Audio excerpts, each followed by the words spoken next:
It started with a single insect, no bigger than a tic tac. With wings tucked beneath an olive green shell, it marched haplessly across the counter towards me. Or more accurately, towards the condensation ring around the half-melted icy I'd forgotten on the counter. My mind registered the bug's presence a full 3 seconds before the proper reaction set in. I looked down from the book I'd been reading all afternoon, noticed a viridescent ant-like creature, and looked back at my book. Then, quite unexpectedly, a sense of panic roundhouse kicked me in the face. I screamed, slammed the book down on top of the insect, and shouted to my coworker, "Jerry, Code Green, get the kit!" Jerry, who had spent the last 2 hours sitting on a milk crate behind the counter watching clips from RuPaul's Drag Race on his phone, suddenly sprang into action. "I'm on it!" He yelled as he dove over the counter, taking the entire Powerball display with him and crashing onto the other side. He hit the ground, bounced back up, and sprinted into the dry storage room where I had painstakingly arranged a number of emergency kits for such occasions as this.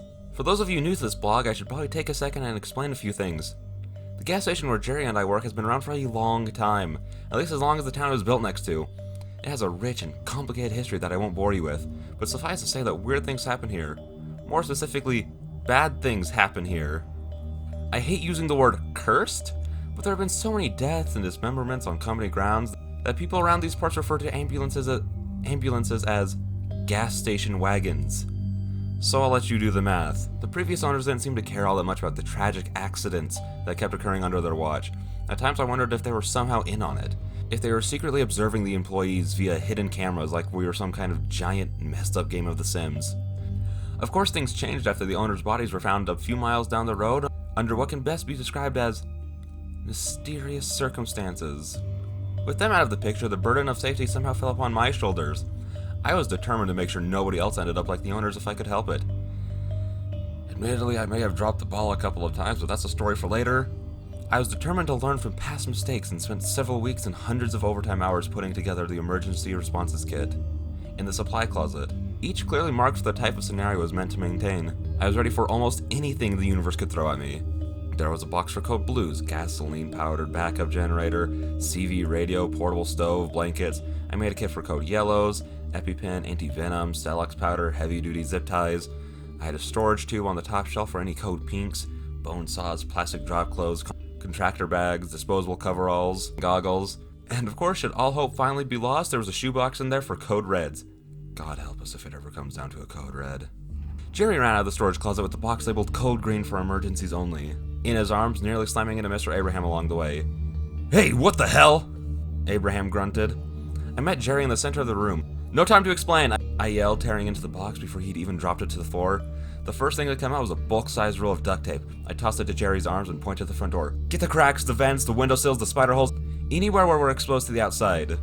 Anywhere we're exposed to the outside. This place needs to be airtight." "Aye aye, Captain," he sang before rushing to work. Abraham shuffled up next to me with a frown and furrowed brow. "That kid almost made me spill my drink. What in Sam Hell has gotten into you two?" Mr. Abraham was a regular at the gas station, a thick man with a smoker-stained yellow beard and aviator bifocals. He worked for the waste disposal company in town as senior garbage truck operator. Once a week, he'd stop by the gas station on his way to the landfill to fuel up, and grab a cup of coffee and a porno magazine. Time was precious, so I kept my answer brief. I saw a mayfly. Abraham dropped his coffee into the floor and muttered quietly, "Mother of God." Maybe the little bastard hitched a ride in a customer's hair or clothes. Maybe an errant wind current separated from the rest of the flock. It really didn't matter how it got here. All that mattered was that the infestation had begun. This was a harbinger of things to come, and time was not on our side. With Jerry on crack duty, save your jokes, I raced to the back room and locked the circuit breaker box. On the wall by the time clock. The sun hadn't set, we were still ahead of the game. I killed all the electricity to the gas station in one quick go. The static hiss from the overhead fluorescent lights died out with a soft whisper. Soon the only light was what little spilled in from the evening sun, filtered through countless trees of the forest surrounding us on all sides. The illuminate was bare, but enough for us to continue the tasks at hand. I returned to the Code Green box while Abraham lamented loudly over our situation. "I can't believe it's already been 5 years. Are you sure? Are you sure it was a mayfly you saw? And not just a leaf hopper or something?" I retrieved a can of bug spray and lighter from the emergency box, tucked them into my hoodie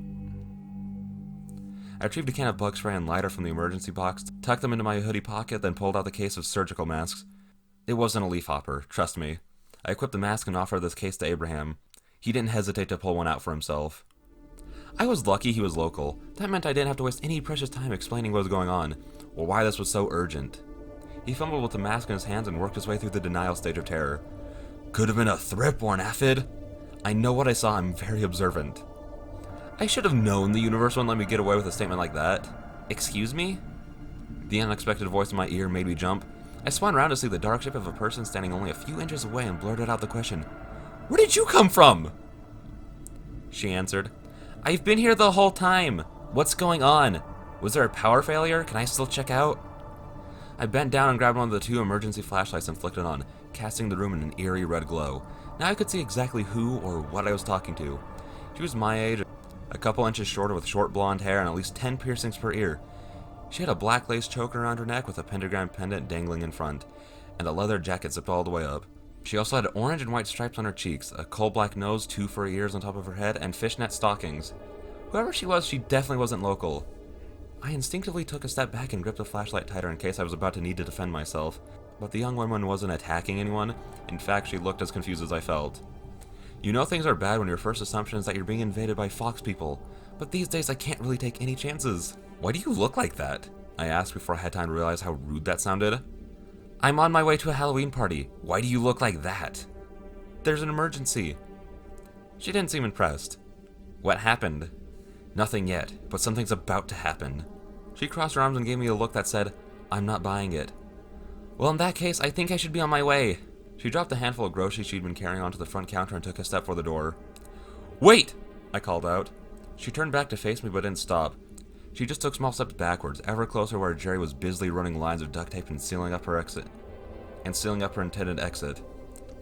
"Whatever's going on right now is not my kind of crazy. You guys have fun playing Space Doctor, but I'm gonna go." The next part went way too fast. Abraham rushed past me, reached out and grabbed her by the arm. "Hey!" she protested. "Let go of me, you creep!" "Listen here, young lady, you're not going anywhere. Now sit down and shut..." In a flash, Jared was at her side. I heard the thwack and saw Abraham collapse onto the floor. She said, "Lego her ego." Abraham held his bleeding nose in one hand and broken glasses in the other. He spat out angry curses from the ground, but the young woman's eyes were locked in wide-eyed amazement at Jerry. He rubbed her arm and said, "Thank you. That was incredible. Did it hurt?" Jerry answered, "Yeah, probably. Hey, old dude, did that hurt?" "Fuck you," Abraham hissed. "I was just trying to stop her from going outside." She finally tore her gaze away from Jerry, looked down at the old man, and asked, "Why?" I answered for him. "It's not safe out there. It's not safe out there. Something's coming." She took a step away from everybody, but she didn't make a break for the door. Jerry turned to her and said, "If you want to go, we won't stop you. But if I were you, I'd listen to what Jack has to say. He's usually right about this kind of thing." "Thanks," I said. She cut her eyes between the 3 of us, settling on me to ask, "All right, doctor, what's coming?" I took a deep breath, then explained. "In our town, once every 5 years, the bugs come. They swarm us by the millions in clouds thick enough to block out the entire sky. They knock over trash cans, patio furniture, anything that isn't bolted to the ground. It got so bad last time that cows literally choked to death trying to breathe in the middle of it. It only lasts for one night before they all die. Tomorrow the streets and yards will be covered in green slime like we're hit by a sherbet snowstorm." She turned to Jerry and asked, Is he being serious?" He answered, "Serious as a clown having a heart attack." Abraham was on his feet now with the surgical mask over his face, a red spot growing around the nose area as he taped his glasses back in one piece. "I've seen 10 swarms since I was a boy, and I swear to God it gets worse every time.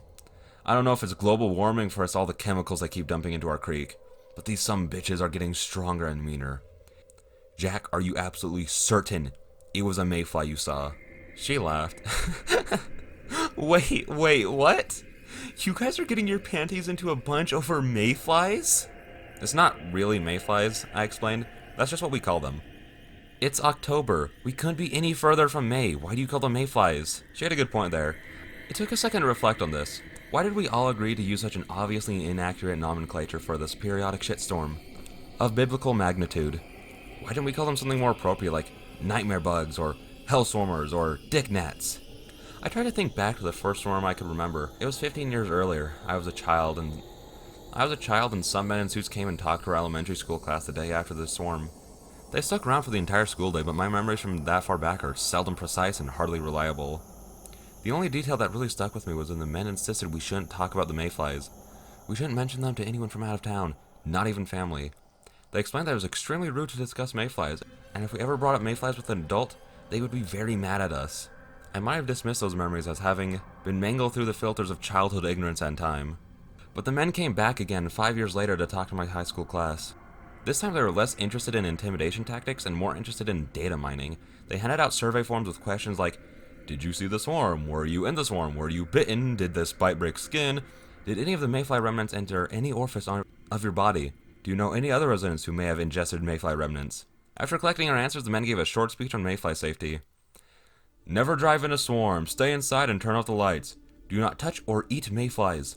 Then they reminded us to never discuss mayflies with anyone ever. As high schoolers, we had more important things to worry about than following up on mysterious bug experts. And at the time, 5 years felt like such a long way off before the next swarm. I honestly thought I'd have moved away before the next swarm hit. But here I was, 2 swarms later, nearly as unprepared as ever. The girl in the fox costume shook her head. I feel like you guys are screwing with me. This had already taken up too much time. I needed to let everyone else know what was coming. I left Jerry in control of the conversation and went to grab the store phone. He was always better at talking to people than I was anyway. While the rest of the room ping-ponged between different versions of, I don't believe it, and, you better believe it. I dialed the sheriff's station, acutely aware of how sad it was I already had the number memorized. Our most recent gas station babysitter had recently suffered an attack of temporary insanity his first week on the job. Last I heard, they found his cruiser in Mexico a couple days after his episode, and the deputy himself is still officially missing in action. Compared to some of the others, I'd say he got off easy. The new sheriff was still searching for someone to replace him. In the meantime, I had to dial the station directly for any and all emergencies. I was convinced the woman in charge of answering the phones hated me by now, and as I continued to ring, I had to wonder if she was screening the call, or if there was another reason nobody could pick up the phone. Jerry slid up next to me and whispered, Okay, dude. I've been talking to Lucy, and I think I've convinced her to stick around for the rest of the night. Lucy? The fox. I looked over to see Lucy wearing the doctor's mask and holding the other emergency flashlight. She flicked it on and pointed the red light at the ceiling. Oh, cool. Good. But before things get any crazier, there's something really important I need to tell you, and I hope you're not going to be mad. I hung up the phone. It had been ringing for over a minute without any answer. What's up? I asked, sensing that I wasn't going to like the answer. Right then we heard the toilet flush. I pointed the red flashlight at the bathroom door as it creaked open, spilling a sliver of white light into the hallway. A moment later, a man emerged, without washing his hands, I might add, holding his phone in front of him with a bright white flashlight turned on. Hey, y'all! What happened to the power? He looked out at the room, then added, Is this a costume party? He was thin, sporting blue jeans and a navy polo, a couple sizes too big. He had dark skin and beer stubble, a confused expression on his face, and a name tag pinned over his chest that read Bart. It took me a second to recognize him as one of our alcohol vendors. At first, I was annoyed. This guy's presence meant I was going to have to explain the mayfly history to another out-of-towner. But that concern was quickly leapfrogged by another, more pressing issue. He was heading for the front door. Wait a second, Abraham said, trying to step into his path. Bart sidestepped the old man with ease and grace like it was a rehearsed dance move, saying, Sorry, I have to get back to the road. Sorry, I have to get back on the road. Hang on! I shouted, but he wasn't slowing. I'm behind schedule and have 3 more stops to make tonight. Wait, I tried, but he was already at the door. He pushed it, but the lock stopped it from opening. In one last bout of desperation, I pointed at him and yelled, Stop him! Jerry crossed the distance to where Bart was awkwardly peeling away strips of duct tape. With a running start, he plowed into the vendor and tackled him into a display of bagged pork rinds. Jesus! Screamed Abraham. I rushed over to Bart's side as Jerry dusted the crumbs off of himself. Why did you do that? I yelled. What? You told me to stop him. You didn't give me any context. I thought maybe he was stealing or something. Bart, reasonably, hadn't had the wherewithal to properly prepare for being knocked off his feet. He had hit his head against the ground hard enough to leave a lump and ring his bell, but he was conscious, groaning and disoriented. But conscious. How many fingers am I holding up? I asked. After a moment, Bart stammered, I don't know. Oh God, I can't see anything! That's right. I forgot my flashlight next to the store phone. I found Bart's cell phone underneath a pile of crushed pigskins and ripped bags. Held my hand over his phone light and tried again. How about now? 3 fingers? That's right, I said before turning off his phone flashlights and stuffing it in my pocket. You're gonna be fine. Hey, he sputtered. What are you doing? Abraham answered for me. Can't let you turn on your phone. That goes for everybody. Y'all hear? No electronics, no Game Boys or gizmos, no flashlights but these. They're attracted to white light. Bart, it seemed, was going to make it through without any lasting damage, so I turned my attention back to the more important things. I need to find a way to get in touch with the sheriff and let her know. Right then we heard it. The low, piercing, continuous whine floating on the wind all the way from town. It sounded like the swan song of a dying titan, an eerie portent of things to come. No matter how many times I hear them, I will never get used to the tornado sirens. Abraham chuckled. Sounds like she already knows. Damn, I was really hoping you were wrong about this. Sorry about Bill Goldberging you, Jerry said, offering his hand to Bart. The man on the ground hesitantly took it and let Jerry pull him to his feet. I still have to deliver... Bart wobbled. Jerry grabbed him by both shoulders and stabilized him. What happened? Why is she a fox? Why are you both doctors? What hit me? Is this pork rinds? What's going on? I sighed, then started. In our town, once every 5 years, the bugs come.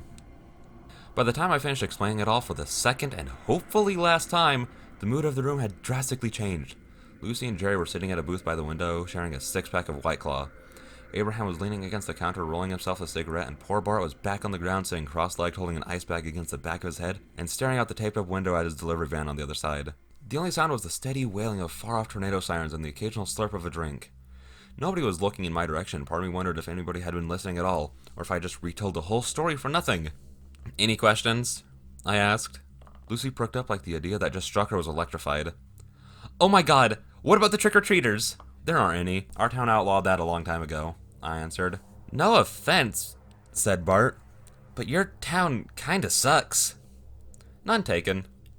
Look, if I don't get those deliveries on time, He didn't finish his sentence. Something stopped him. It was subtle, nearly imperceptible at first. Abraham put away his rolling tobacco. Jerry and Lucy looked up at me. There was another noise, growing louder. We could feel it. And it was moving, fast, coming for us. The ground shook like this was some kind of earthquake, and we slowly, carefully gravitated into a group by the front door. Morbid curiosity propelling us upstream against common sense and wisdom. The sky outside was already dark, but whatever light remained disappeared like a candle flame being snuffed out. Lucy pressed her flashlight into the glass. I did the same. The parking lot out front was ominously still, and a few gas pumps. The parking lot out front was ominously still. A few gas pumps, a delivery van, a garbage truck at the edge of the lot, a single car about 10 feet away, all bathed in red light, and then, all of a sudden, the dam burst. An enormous buck sprinted out of the woods across the lot in front of us. It leapt over the hood of Lucy's car and continued into the woods on the other side of the lot. Before we could react, 2 more deer sprinted into the lot, followed by 4 more. It was a stampede of them, running for dear life, trying to get away before it was too late. The ground was vibrating now. Crashing noises like trees falling over drowned out the tornado sirens. There were booms and breaks, reverberations and tearing, and somewhere in the mix, animalistic screams. The edges of the glass doors filled in like green ink spilling onto a glass table. The green skittered and flowed and combined and spread from one side to the other. Soon the only space free of bugs was a hole in the center, the size of a beach ball, then the size of a dinner plate, then the size of a penny. Then the entire door was covered by a solid wall of millions of crawling green legs. Bart was right behind my shoulder when he whispered, "Give me my phone. I want to film this." Abraham didn't mince words. "I will kill you." Lucy pulled her flashlight away from the window, reached into her pocket, and retrieved her keys. "What are you doing?" I asked. "I want to check on something." She pressed a button on her car fob before we could stop her. The short beep beep of her vehicle marked the explosion of bugs from the front of the door, all taking flight at the same time. With the glass clear, I immediately saw why. She had used her key fob to remotely engage her car's headlights, and for the briefest of moments, we all saw exactly how bad the storm was. The worst blizzard in history had nothing on this. We were inside a green snow globe, inside a green dust storm, inside a celestial haze of green and black television static. The insects flowed in pure chaos, churning like white water rapids, the only organization being a gentle, frenetic attraction to the car, and in a matter of seconds it had smothered her vehicle in layers thick enough to be light impenetrable. "Oh my god," she said as the bugs returned to swallowing the glass door of the gas station. "Is it always like this?" "No," I said honestly. "This is much, much worse." We stared at the shrinking window to the chaotic outside. Soon we would be under the green curtain again. Not like it mattered. The storm was too thick to see anything, but still, we watched for as long as we could. We stood shoulder to shoulder and watched until the glass was nothing but swarming, breathing mass of green legs. "We're gonna be okay," I told myself. We made it in time, the town was warned. All we can do now, is wait it out. Over the sounds of the insect storm, I heard one more thing. It sounded almost like a voice. Like someone screaming. A hand slammed onto the other side of the door just as I realized what the voice was saying. "Help! Open the door! Help us!